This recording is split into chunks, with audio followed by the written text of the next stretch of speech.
Então agora a gente vai fazer uma revisãozinha do laço de repetição tipo while. O while ele tem uma característica especial que ele não possui contador como o laço do tipo for. Não possui nativamente a sua sintaxe. Isso não impede de inserir um e utilizar dentro da estrutura da repetição. Mas ele não possui um nativamente. Então, qual que é a lógica e qual que é a sintaxe do laço do tipo while? O while, o básico, o padrão, tem essa sintaxe, onde o bloco entre chaves é o que vai ser executado repetidas vezes. E aqui eu tenho uma expressão apenas. Assim como eu tenho uma expressão do if, eu vou ter uma expressão no while. Essa expressão que define se eu vou executar ou não. Eu tenho dois tipos de laço, né, com o while. Eu tenho o teste no início, que é o while, e eu tenho o teste no fim, que é o do while.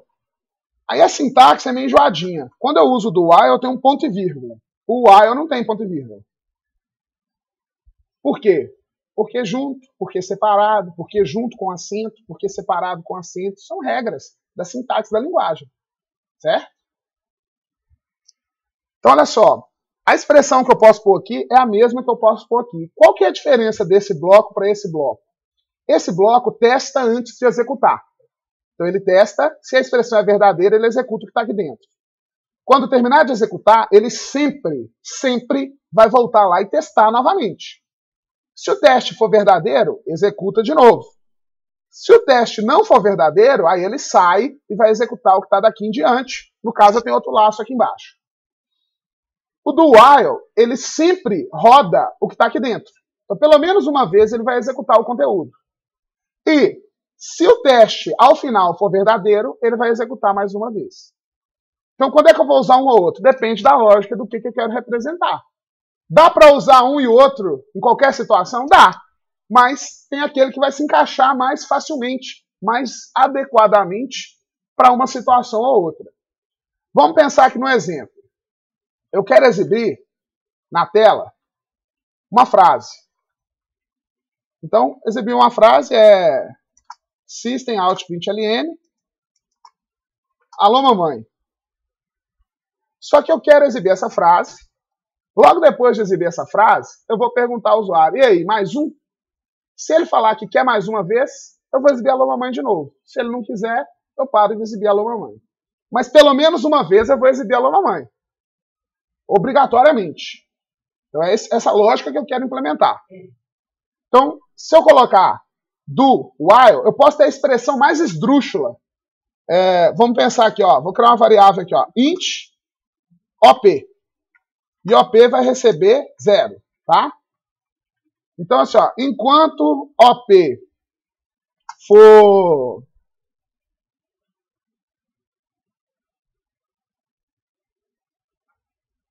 maior que 0. Então, pensa comigo. OP é maior que 0? É ou não é? Não. A expressão é verdadeira ou falsa? Falsa. Se é falso, eu vou rodar de novo? Não. Eu só rodo de novo se a expressão é verdadeira. Como eu não altero o valor de OP em lugar nenhum, ela começa com 0 e termina com 0, olha o que eu vou fazer. Vamos rodar. Ele vai imprimir alô mamãe e vai finalizar. Porque não tem mais nada para fazer. Agora vamos inverter. Em vez de ter o do while, vamos ter o while. E vamos rodar. O que ele vai fazer? Nada. Porque ele testou, o teste não é verdadeiro, ele não faz absolutamente nada. Agora, olha só. Então vamos pôr uma lógica aqui. O cara vai falar, vou inverter. Esse aqui imprime só uma, mas eu não quero imprimir só uma. Eu quero fazer um teste. Eu quero pedir para ele mais uma ou não. Como é que eu vou fazer isso? Então eu vou digitar aqui, ó, System Out println, mais um, interrogação. E vou falar assim, ó, se ele digitar 0, é para sim. Se ele digitar 1, é para não. Se ele digitar 0, ele quer. Se ele digitar 1, ele não quer. Tá certo? Convencionei 0 ou 1. Poderia ser S ou N, poderia ser a palavra sim. Como é que eu vou fazer isso? Eu tenho que pedir para ele digitar um valor agora. E vou guardar na variável que eu uso para testar o laço. Então eu vou falar o seguinte, que o OP vai receber alguma coisa que ele vai digitar. Para receber um dado que o usuário vai digitar, eu tenho que ter o scanner.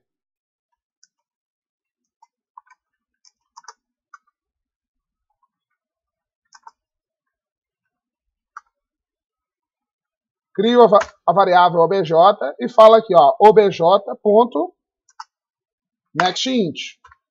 Lembrando, quando eu adiciono essa linha certinha, ele vai inserir para mim automaticamente o import. Então, olha só o que eu fiz. Pedi para o usuário digitar um valor. Se o usuário digitar 0, a variável OP vai receber qual valor?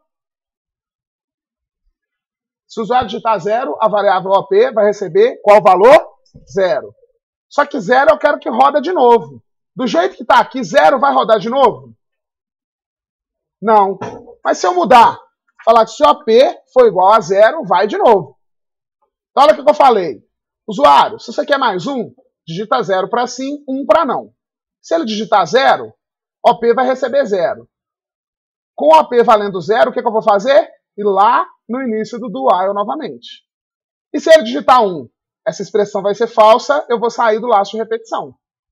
Então vamos rodar aqui. Alô, mamãe, mais 1, 0 para sim, 1 para não. Eu quero. Quero mais um alô, mamãe. Quero mais um alô, mamãe. Quero mais um alô, mamãe. Agora eu não quero mais não. Ele vai encerrar o programa.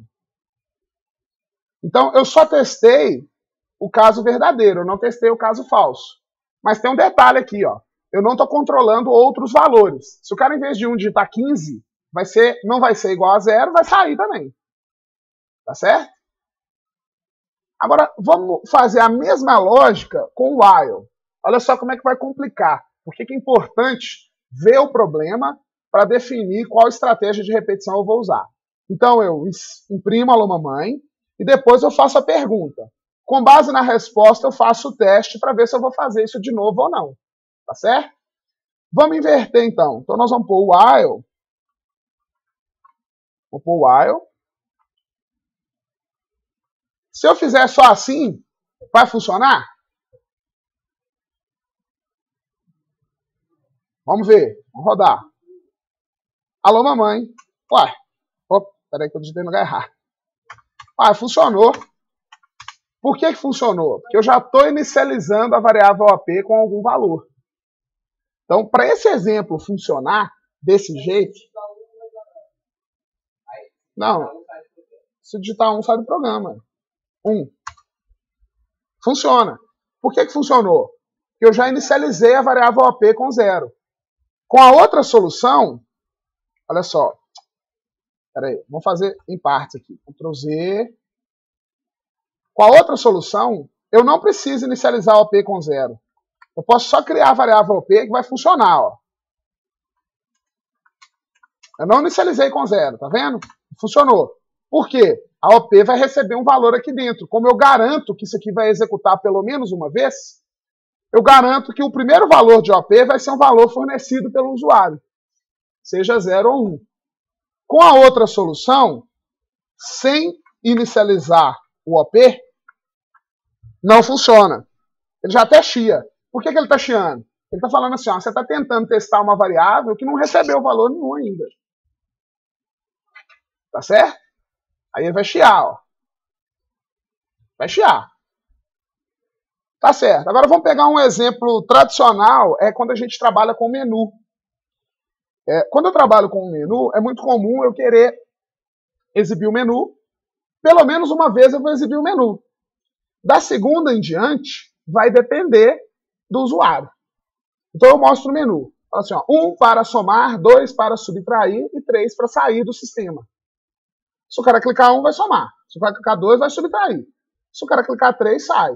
Mas se ele clicar 1 e somar, eu vou fazer a soma e volto para o menu. Mas pelo menos uma vez, eu quero exibir o menu. Então eu vou ter uma estrutura que vai se repetir, porque toda hora eu quero exibir o menu para o usuário. Mas qual que eu vou usar? While ou do while? Faz mais sentido usar o do while, porque é natural que eu vá, pelo menos uma vez, exibir o menu para o usuário. Ele executou o programa, ele quer ver o menu. É até pouco provável que ele vai ver o menu para sair. Senão eu não executava o programa. Né? Mas, vamos supor que ele errou, executou errado. Mas aí eu tenho que mostrar o menu pelo menos uma vez para ele. E obrigatoriamente uma vez eu tenho que mostrar, indiferente de qualquer interação dele com o sistema. Então faz mais sentido usar uma estrutura do while. Dá para usar o while? Dá. Aí eu tenho que pegar uma variável e acochambrar um valor inicial para ela, para garantir que vai entrar a primeira vez. Eu começo a adicionar situações que, se eu tivesse uma lógica mais limpa, eu não ia precisar. Então, é errado usar o while para esse exemplo aqui, começar o OP com 0? Não é errado. Mas o do while fica mais adequado para essa situação. Tá certo? Então, olha só. A característica básica do while, por que eu quis mostrar esse exemplo dessa forma, é não trabalhar com contador. Se eu estiver trabalhando com um contador para fazer uma condição de parada, sugere que o meu laço ficaria mais adequado com o for. Porque se eu estou fazendo uma contagem, agora essa situação aqui eu não estou contando. Eu não sei quantas vezes a repetição vai acontecer. Perceberam a diferença? Eu não tenho um controle mais definido do número de iterações. O usuário essa repetição pode acontecer 1 milhão de vezes, como pode não acontecer só 2. Dá para fazer isso aqui com for? Dá, mas é acochambrar. Eu tenho que ficar mandando o contador voltar, fazendo lógicas assustadoras. Certo? Lógica estilo Frankenstein, combinando pedaços de coisas, que fica difícil para entender, difícil para escrever, difícil para dar manutenção. Agora aqui não, olha, é um problema que não sugere um número de repetições pré-definida. Se você usa o while e o for de maneira adequada, quando você bate o olho no código, opa, um while. Então isso aqui é uma repetição, que não é pré-definida. Se o programador ou você definiu e usou da maneira mais adequada. Bati o olho numa repetição, opa, for. É uma repetição pré-definida, que executa um número pré-definido de iterações. Agora, dá para fazer o acochambramento, né? E fazer um while que trabalha com contador. Então, por exemplo, que não é legal, mas pode. Conte. Já ficou esquisito que eu criei um contador. Aí eu vou exibir uma mensagem na tela aqui, ó. Alô, mamãe. Eu quero exibir alô, mamãe 10 vezes. Então, o que eu faço? Eu verifico enquanto o conte for menor que 10, e aqui dentro eu faço conte mais. Eu estou fazendo um for dentro do while. Eu estou usando o while para fazer o que o for já faz de uma maneira muito mais simples, muito mais legível. Porque o for vai colocar tudo ali no cabeçalho da chamada, como o contador começa, como ele incrementa, qual que é a condição de parada. Aqui não. Eu tenho a condição de parada aqui, eu tenho o início lá fora e eu tenho a condição de incremento em algum lugar no meio do laço. Mas faz alguma coisa 10 vezes. Se eu rodar, ele vai exibir alô mamãe 10 vezes. Eu consigo também exibir o valor do contador.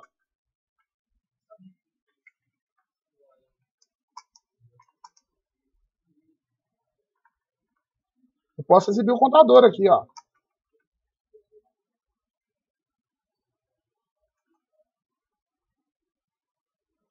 Olha lá. É elegante. Não, ficou muito bonito isso não, né? Vamos pôr ele antes.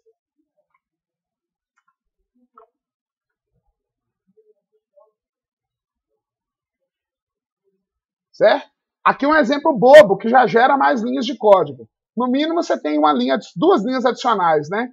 Eu tenho uma linha adicional. Eu tenho que pôr um incremento aqui dentro. E eu posso dificultar a leitura do meu código. Dá para fazer? Dá. Dá para não usar for em lugar nenhum? Dá. Agora, tem a estrutura que vai ficar mais adequada para cada situação.